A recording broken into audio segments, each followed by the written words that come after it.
Now we're going to add the next row, which is going to fill in all the gaps along here. So this is a fairly straightforward row because the beads and the thread are in the right place to just fill in that first gap here. So because the night owl pattern is a symmetrical design, I have made it with an odd number of beads across so that the design could sit right in the centre of the beadwork.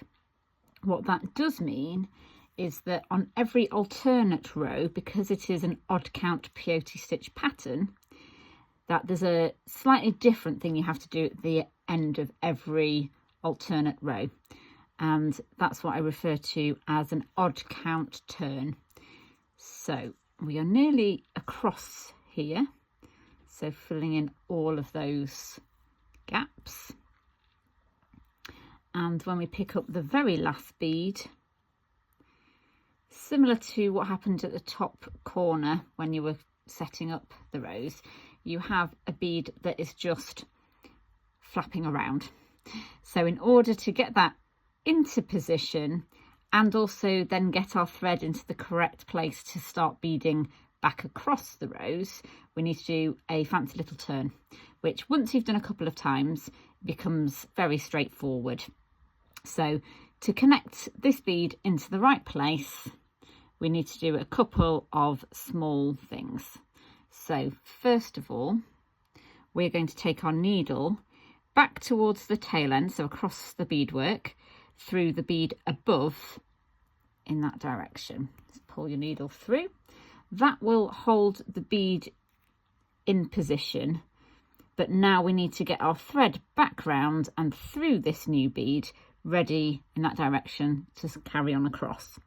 So in order to do that, I'm going to go diagonally up through the bead next to this one here, so diagonally up here. So the needle's going to go through that bead.